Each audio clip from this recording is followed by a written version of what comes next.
Hey YouTube, Motor Racing Network, Steve Post here with another great collection of diecast. Before we get into that, are you ready for race season? I mean, this just seems like, and we haven't had Daytona testing, and it's been a little quiet. We need to get back to racing. The good news is it won't be long, and we'll be racing down at Daytona. February 22nd, the date for the Daytona 500. Can't wait for that date to get here, and can't wait to get some activity on track. We've been busy here at Plan B Sales, getting cars in and moving them out, but we need some racing to talk about while we're doing that. But we do have some diecast in. Want to mention about these diecast cars we have today here on the Diecast Review Show. Very limited quantities. So if you want them, you better just order them now because we have the exclusive. We bought what was left of all of these cars, and it is a very limited quantity in some cases. We've got a couple Jamie McMurray cars. These are color chrome cars.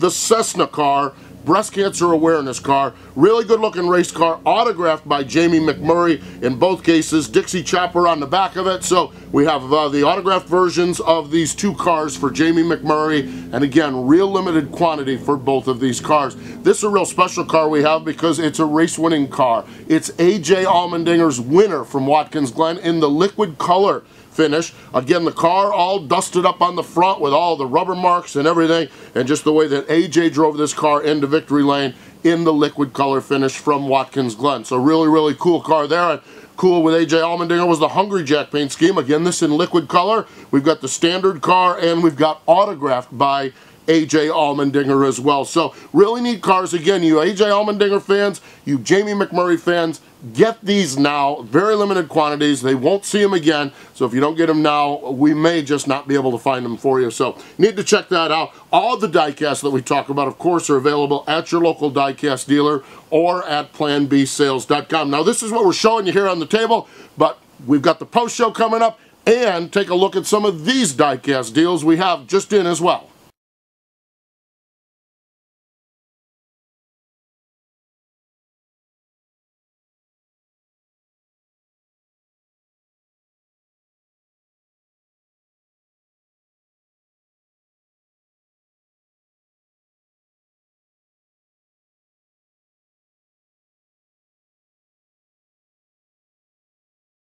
All right, it's that time, our favorite time of the day when we get a chance to do the post show. And these are your questions right down below here on YouTube. So if you have a question about diecast or about racing, type them in, and who knows, maybe we'll feature your question on a future edition of the post show. A lot of questions about Jeff Gordon. Jeff Gordon announced his retirement, and oh, by the way, we have all of his diecast available and shirts and hats available at planbsales.com. So we have all that available, but obviously that's big news going into this season, and we've got a number of questions around Jeff Gordon.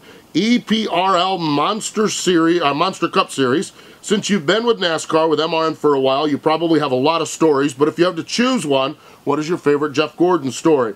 And Josh writes in and says, Steve, what's your favorite Jeff Gordon memory? So to attach those, I'm just trying to think. So many great memories. Jeff has always handled himself, and working with MRN, we've sat down and talked with Jeff an awful lot, and a lot of times, just the way he's handled himself, whether it's talking about NASCAR racing, whether it's talking about his foundation, whether it's talking about his sprint car involvement, we have done it across the board. If I have to think of Jeff Gordon, and I think a couple memories come to mind, and ironically, they're both from Watkins Glen.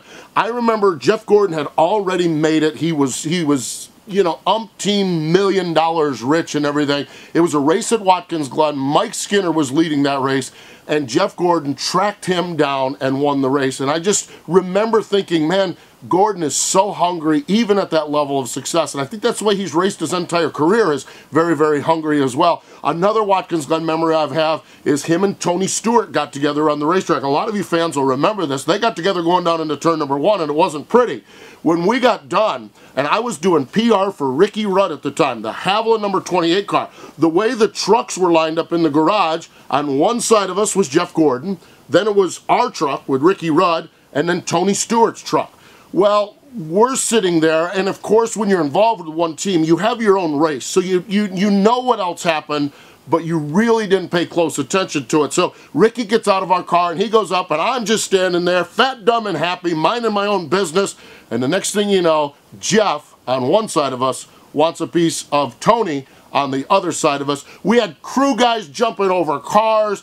Jeff was all into Tony's face, just trying to get into Tony's face. I think he was on the opposite side of the car, just trying to get to Tony's face. And I just remember that. And I think the thing that I remember with Jeff Gordon is he came in clean cut and really just well-spoken, well-groomed. But I am telling you what, that guy is an assassin on the racetrack. And I don't mean Kurt Busch kind of girlfriend assassin. I mean he will attack a racetrack. He will attack for a win. And if you wrong him on the racetrack, and we even saw that last year in Texas, he will attack there as well. So Jeff Gordon is just absolutely amazing. His intensity, I think, is really what I remember about it. But a real pro in dealing with him with Motor Racing Network as well. Josh also followed up with that and said, who should Jeff Gordon fans root for in 2016? Great question. The guy filling in for him, Chase Elliott, would certainly be a good place to start. You're likely going to be getting a lot of wins with Chase Elliott, so might be a place to start. But I'm not big on telling fans who to cheer for. I love that you have your favorites. Pick your favorite driver, and go with it. But if you don't have anything, Chase Elliott's certainly going to be one to watch as we go forward. Mark, NASCAR Go, number 19, writes in and says, the only track Jeff Gordon has not won yet is Kentucky. Based on a few starts he's made there, do you think he can win? I think he can win on the basis of Jeff Gordon can win anywhere, anytime, any day, at least in 2014, and I expect the same going forward. Now, does the Hendrick camp or does Jeff Gordon stumble out of the gate with a new rules package? Maybe he does, and so maybe that diminishes the chance of him winning a race at Kentucky. But right now, I wouldn't bet against Jeff Gordon winning at any track, anytime. He and that team are just that good, and we'll just have to see what happens and go from there. Joe Smith writes in and says, do you think Ricky Stenhouse Jr. will get a win in 2015? I hope so. Man, I love Ricky Stenhouse Jr. We've had him here at Plan B Sales all the time. I mean, he's one of our guys. We love hanging out with Ricky. He comes in, his eyeballs get about this big when he sees all the diecast. It's funny. It's like a kid in the candy store. So we just love Ricky Stenhouse Jr. to death. But the Roush performance has got to be there, and we won't know that till a few weeks into the season. Daytona's not a good indication, but Atlanta and Vegas and those tracks, once we see that, I think I can give you a better answer. So Ricky's capable of winning. There's no denying it, and Roush Fenway has proved historically to be capable of bouncing back after a rough season. So we'll just have to see, but if the performance is there, yes, I think Ricky Stenhouse Jr. gets a win. Jason writes in, will Dale Jr. race a couple of truck races in 2015 since Junior Motorsports is going Truck Series also? I doubt it.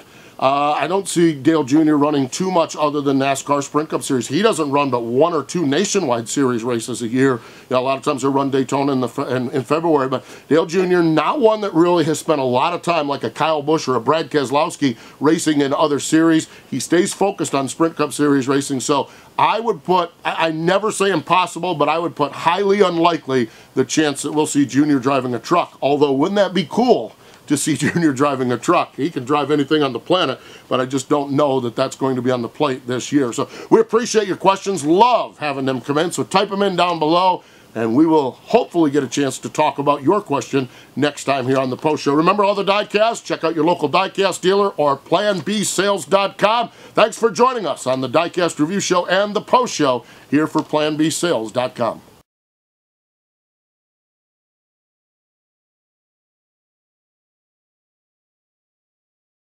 We love that you guys are getting involved with us here on YouTube. We have the comments below. Feel free to mention your comments here. Follow us on Twitter at Plan B Sales, and we'll keep you informed on what we have.